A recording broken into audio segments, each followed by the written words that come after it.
The activity that I use is sharing. As a preschooler, you need to learn how to share. So what we do is we sit down at a table 2 at a time, and we will have a toy that is very motivating for the student. So they will ask for their turn and wait for their turn, and then we'll go back and forth sharing the toy. The classroom. One of the things I like to do is just to create an anchor chart with my students, and we do that together to define what respect is. How does it look like? What does it sound like? How does it look in whole class activities? How does it look in small groups? What does it look like when you walk down the line in the classroom? And so together we just, write on the board or write on our chart what the students think respect is. I try to clarify or throw in my points as well. And we just leave that up all year round for them to see. My class rules are also based on respect. They're based on 1 Corinthians 13. So rule number 1 is love is patient.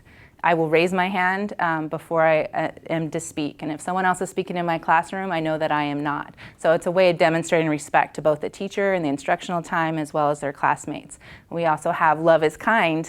I will respect my classmates' belongings and their property. And then finally, love is not rude. And so I will choose to think about the words that I say, and I will choose to use words that build up and not tear down. So all of my rules are based on respect, and it's just another way to instill that value in them.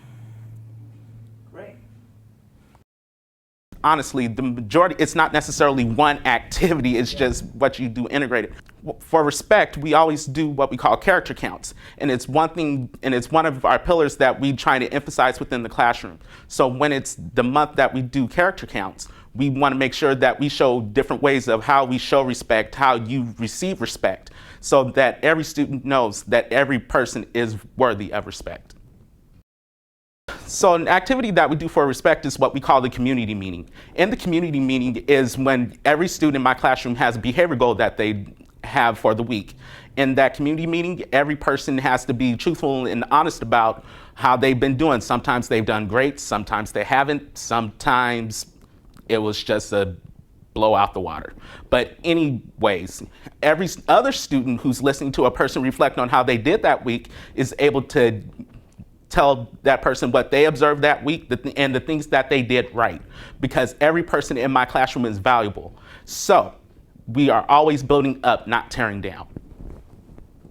So when we're talking, having a discussion, or students are contributing an idea, it's really important for me to emphasize that students need to listen to each other and really pay attention to what their classmates are saying.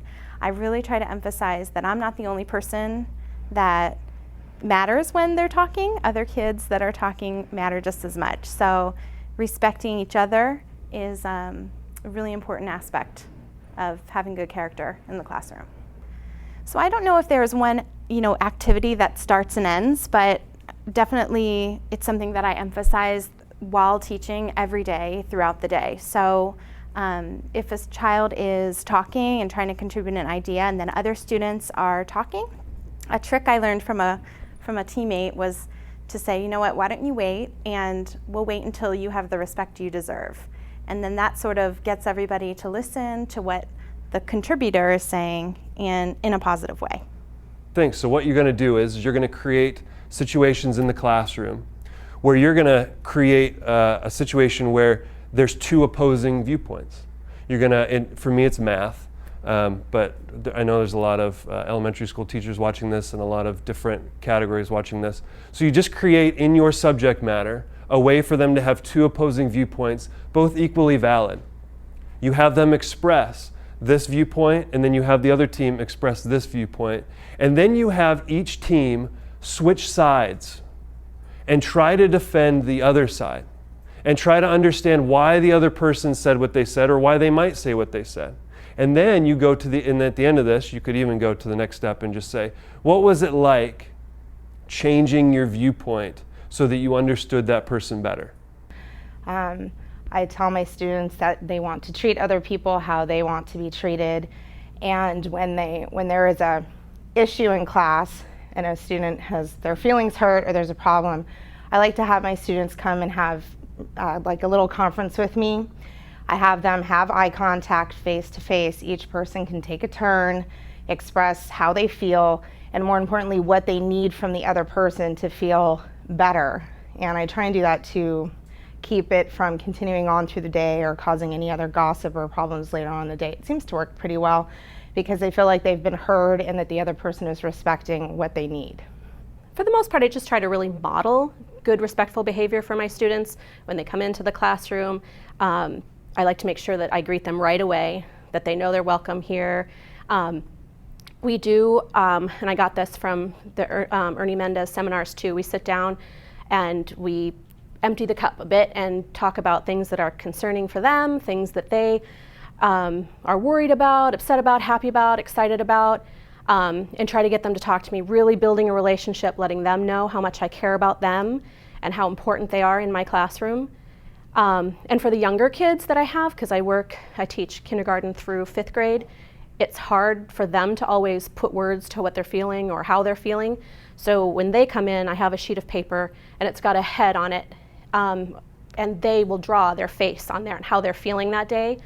And then we start talking about, those feelings or what they're doing. And they have a binder full of each day when they come in, their face. And we'll say, remember last week when you were feeling sad and that made you feel, usually kind of we can reference back to how they were feeling on a certain day or for a given situation. But I think that kind of exchange is really respectful and letting them know how much I care about them. And then in return, they start asking me about me and my kids and my day. And so it just kind of has evolved into, just great relationship building. I guess treating people the way I would like to be treated. I would like to be treated with kindness and fairness, and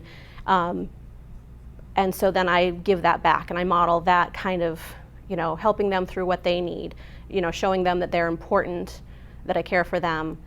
That's what showing someone respect is for me.